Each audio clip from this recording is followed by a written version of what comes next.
जय हिंद, जय भारत। मैं हूं रीना सुधार और स्वागत है आप सभी का सैनिक न्यूज विद रीना में। आज के इस वीडियो की शुरुआत करते हुए सबसे पहले बात कर लेते हैं उन टॉपिक की जिसकी जानकारी लेकर आज के इस वीडियो में आई हूँ। देखिए, आज पीआईबी की एक रिपोर्ट शेयर करने वाली हूँ। 11 मई 2026 को जो एक बहुत बड़ी मीटिंग हुई है, इसकी जानकारी इस पीआईबी की रिपोर्ट से मिल रही है।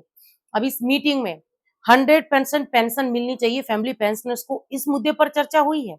एडिशनल पेंशन जल्दी मिलनी चाहिए, इस बात को लेकर चर्चा हुई है।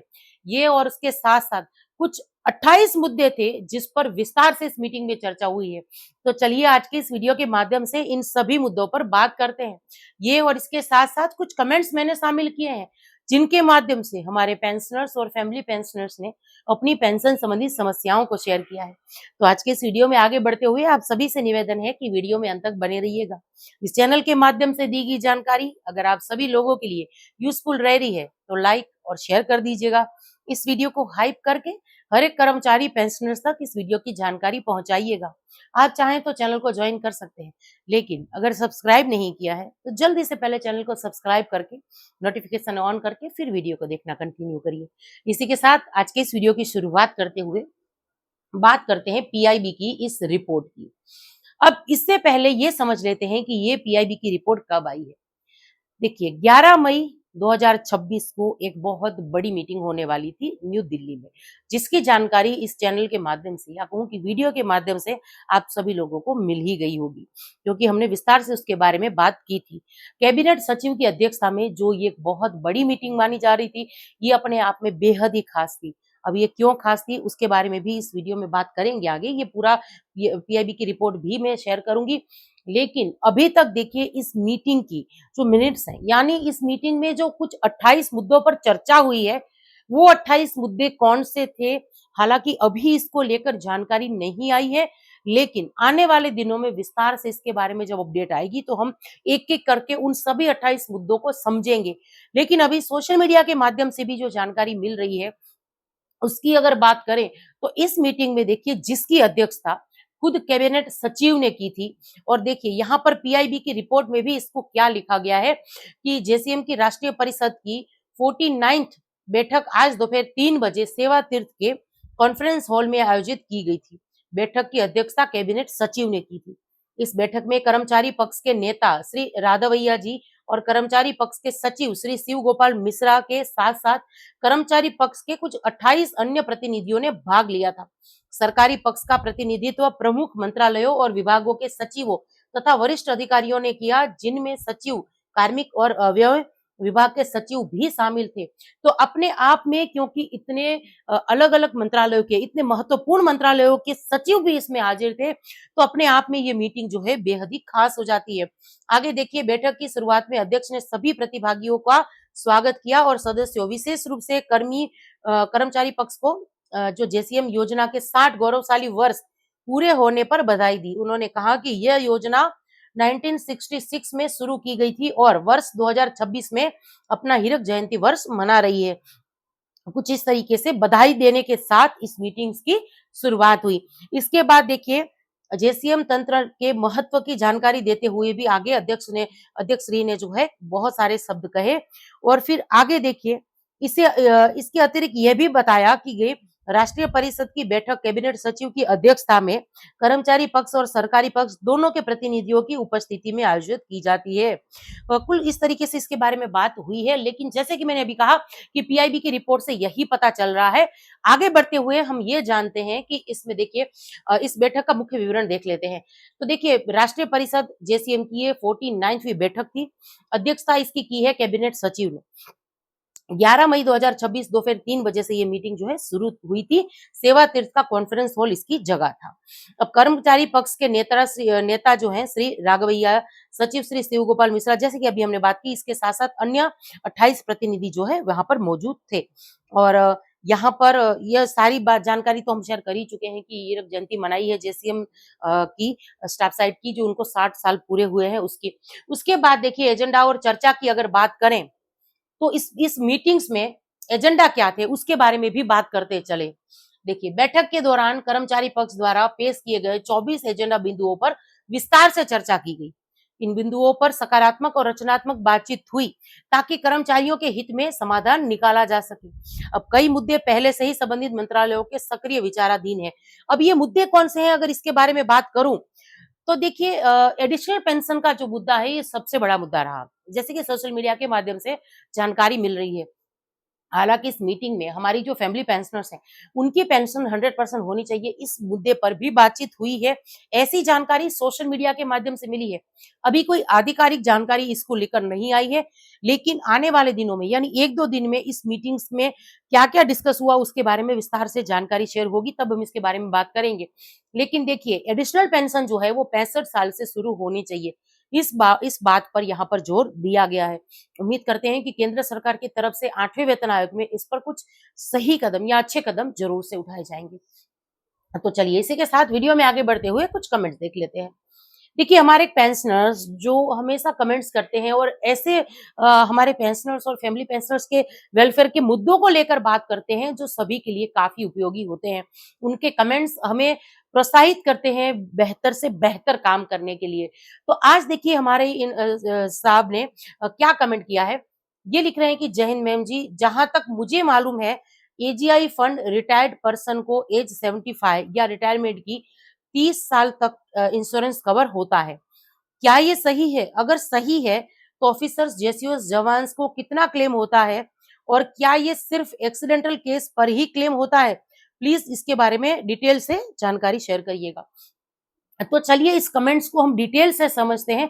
हालांकि देखिए, एक वीडियो में जहां मैं बहुत सारे अन्य मुद्दों पर भी बात करती हूँ, कमेंट्स पर भी बात करती हूँ, तो ऐसे एक वीडियो में एजीआई के बारे में पूरी तरीके से, अच्छी तरीके से समझाना काफी मुश्किल होगा, लेकिन फिर भी कुछ ऐसे मेन बातें हैं जो मैं अभी शेयर कर रही हूँ। लेकिन हमें कोशिश करनी चाहिए कि देखिए, एजीआई पर मैं आने वाले दिनों में डिटेल में वीडियो लेकर आऊं, क्योंकि एजीआई के नियमों में भी समय समय पर बदलाव होता रहता है। आपकी रिटायरमेंट की जो एज डेट होती है वो तय करती है कि एजीआई में आपको कितना पैसा मिलेगा या उसके नियम क्या क्या है। तो यहाँ पर कुछ बेसिक जानकारी मैं शेयर कर रही हूँ एजीआई से। देखिए, रिटायरमेंट के बाद ये कवर 30 साल तक या 75 वर्ष की आयु होने तक जो भी पहले आए वैध रहता है। यानी जो सर ने यहाँ लिखा है कमेंट्स में, वो बात बिल्कुल सही है। उदाहरण देख लीजिए, यदि कोई 40 की उम्र में रिटायर होता है तो उसे 70 साल की उम्र तक कवर मिलेगा, यानी 30 साल पूरे होने पर। यदि कोई 50 में रिटायर होता है तो उसे 75 साल की उम्र तक ही कवर मिलेगा। अब क्लेम की राशि क्या है? तो ये राशि इस पर निर्भर करती है कि आपने रिटायरमेंट के समय कितना प्रीमियम जमा किया था, जो आमतौर पर आपके कम्यूटेशन या ग्रेजुइटी से कट जाता है। खुद ब खुद वन टाइम पे ये मनी होती है। वर्तमान स्लैब के अनुसार अभी क्या है, अनुमानित अगर राशि देखें तो जेसीओस ओवर्स के लिए ये 5 लाख रुपए है। इसके साथ आगे बढ़ते हुए बताते हैं कि देखिए, क्या ये सिर्फ एक्सीडेंटल है? तो ऐसा नहीं है, ये सबसे बड़ा भ्रम है। एजीआईएफ का जो ये कवर है, इंश्योरेंस कवर है नॉर्मल डेथ यानी प्राकृतिक मृत्यु और एक्सीडेंट, दुर्घटना, अगर एक्सीडेंट में डेथ होती है तो भी दोनों ही स्थितियों में ये लागू होता है। इसमें केवल देखिए, आत्महत्या जैसे कुछ विशिष्ट मामलों में नियम कुछ कड़े होते हैं, यानी उसके लिए अलग है। और जैसा कि मैंने अभी कहा कि अगर डिटेल में इसमें वीडियो बनाऊंगी तो जो है काफी वीडियो बड़ा हो जाएगा, तो अभी मैं इसके बारे में सिर्फ नॉर्मल जो बातें हैं वही शेयर कर रही हूँ। लेकिन एक ध्यान रखने वाली बात कि जो भी पेंशनर्स या जो रिटायर होकर आते हैं, तो जब ये एजीआई में पैसा भरते हैं, जो इंश्योरेंस लेते हैं, तो उसमें जो एक आपको एक इसका कवर का जो एक बॉन्ड मिलता है, वो आपको संभाल के अपने पास रखना होता है। चलिए, अब वीडियो में आगे बढ़ते हुए अगला कमेंट देख लेते हैं। देखिए, अगला कमेंट है, इसके अलावा एक हमारे पेंशनर्स लिख रहे हैं कि 2006 से पहले के पेंशन भोगियों को एमएसीपी या आईसीपी के लाभ नहीं मिला है, इसलिए कृपया ये लाभ भी 2006 से पहले के सभी पेंशन भोगियों को तत्काल प्रदान किया जाए और देय तिथि से जो है ब्याज सहित जो बकाया उसका है भुगतान किया जाए। यानी एक डिपेंडेंट यहाँ लिख रहे हैं कि उनके पिताजी जो 2006 से पहले रिटायर होकर आए हैं, उनको एमएसीपी या एसीपी का लाभ मिलना चाहिए। देखिए, एसीपी या एमएसीपी जो है वो वेतन आयोग की सिफारिशों पर आधार रखा था। एसीपी 2005 में आया था, 2003 से 5 के बीच जो रिटायर होकर आए थे उनके लिए था। यानी ये फिफ्थ पे कमीशन का जो है इसकी सिफारिश थी और एमएससीपी जो है वो 6 पे कमीशन की सिफारिशें थी। तो जो वेतन आयोग की सिफारिशें होती हैं वो वही उन्हीं को लागू करती हैं जो उस वेतन आयोग में सर्विस में रहे हों या रिटायर होकर आ रहे हों। तो हम अगर ये कहें कि जो पुराने पेंशनर्स हैं 2060 में रिटायर होकर आए हैं, 70 में रिटायर होकर आए हैं, उनको भी 5वें वेतन आयोग के तहत जो 5वें वेतन आयोग की सिफारिशें थी वो मिले, तो ऐसा नहीं होता है। कई जगह पर देखिए पेंशनर्स मुझे कॉल करके ये भी कहते हैं कि मैम हम क्या इसके लिए केस करें? हम केस करेंगे तो हमें एसीपी, एमएससीपी का लाभ मिलेगा। लेकिन देखिए अगर आप कोर्ट में भी जाएँगे तो कोर्ट भी अपने कुछ नियम होते हैं, उसी के अनुसार चलता है। तो वेतन आयोग की जो सिफारिशें होती हैं उसमें कुछ ज़्यादा या कोई भी बदलाव नहीं हो सकता है। चलिए अगला कमेंट है अ, अनीता जी लिख रही हैं कि आपको क्या लगता है कि बीजेपी जो यहाँ इन्होंने एक सरकार के बारे में लिखा है, फैमिली पेंशन 100% दे देगी। ये मतलब यहाँ पर इन्होंने अपनी कुछ नाराजगी जो है व्यक्त की है। देखिए, सरकार फैमिली पेंशनर्स के हित में फैसला लेगी या नहीं, ये बात की बात है। हम अपनी तरफ से कितना प्रयास करते हैं या हमारी फैमिली पेंशनर्स बहनें जो हैं या जो डिपेंडेंट है, वो अपनी बात 8वें वेतन आयोग की कमिटी के सामने रखें, ये अभी ज़्यादा महत्वपूर्ण है। और यही वजह है कि लगातार हम फैमिली पेंशनर्स के बारे में बात कर रहे हैं।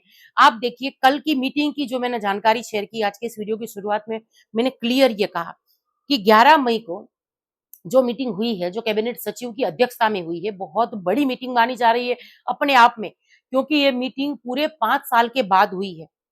तो ऐसे में ये मीटिंग काफ़ी महत्व रखती है। तो इस मीटिंग में भी फैमिली पेंशनर्स की कम पेंशन का मुद्दा उठा है।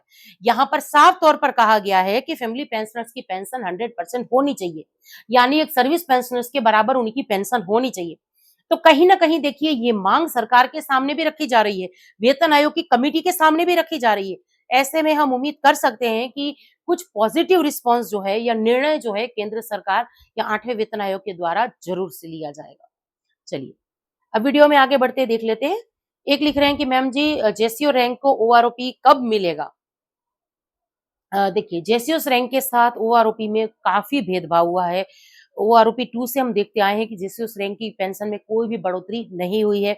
अब ये सारी विसंगतताओं के बारे में अगर बात करें या कंप्लेन भी की है, तो 7 सीपीसी की विसंगतताओं को सामने लाकर केंद्र सरकार ने इसको लेकर डिनाय किया है, यानी मना कर दिया है। अब उम्मीद करते हैं कि 8वें वेतन आयोग में ये सारी विसंगतियाँ दूर होगी। जैसी माँग हम हमारे भूतपूर्व सैनिक संगठनों के द्वारा 8वें वेतन आयोग की कमिटी के सामने सौंपी जा रही है। कुल 10 पेज का एक मेमोरेंडम कल के मैंने वीडियो में शेयर किया था। उसमें विस्तार से बात की थी ओआरओपी की जो विसंगतियाँ हैं उसको दूर करने को लेकर। और देखिए कई बार मुझे ऐसे कमेंट्स भी आते हैं जहाँ पेंशनर्स कुछ ऐसे पेंशनर्स हैं जो कहते हैं कि ये मेमोरेंडम के बारे में क्यों बात कर रही है? हमें इससे क्या फ़ायदा है? या ये फ़िज़ूल बातें हैं। कुछ इस तरीके से नेगेटिव कमेंट्स हमें सुनने के लिए मिलते हैं। बावजूद इसके इस चैनल के माध्यम से मैंने ये प्रयास अभी भी शुरू रखा है कि चाहे कोई केंद्रीय कर्मचारी संगठन हो, केंद्र के पेंशनर्स के संगठन हो या हमारे भूतपूर्व सैनिक संगठन हो, वो जो भी प्रयास करते हैं, मैं उसके बारे में ज़रूर से बात करती हूँ। बजाय इसके कि मैं सिर्फ़ एक ही मुद्दे पे बात करूँ कि आपकी पेंशन से पहले आपके खातों में लाखों रुपए का एरियर आ गया। देखिए, ये हम भी समझते हैं कि ये हॉट टॉपिक है।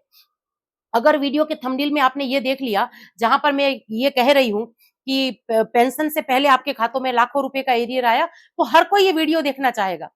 और इस मामले में जानकारी काफ़ी कम लोगों को चाहिए होती है कि क्या प्रयास हो रहे हैं आने वाले दिनों में हमारे वेलफेयर को लेकर। ज़्यादा पेंशनर्स, फैमिली पेंशनर्स इस बात को लेकर जानना नहीं चाहते। लेकिन इस चैनल के माध्यम से हम हमारा हमेशा ये प्रयास होता है कि हम उन प्रयासों के बारे में भी बात करें, जो आने वाले दिनों में आपकी सैलरी, आपकी पेंशन या आपके अलाउंसेस पर असर डालने वाले हैं। तो हम ये पूरा प्रयास जो है करते रहते हैं। तो आज तक के लिए यही जानकारी थी जिसको लेकर वीडियो में आई थी। अब ये जानकारी आप सब लोगों को कैसी लगी कमेंट्स के माध्यम से ज़रूर से शेयर करिएगा। इसी के साथ आज के इस वीडियो से विदा लेती हूँ। जय हिंद।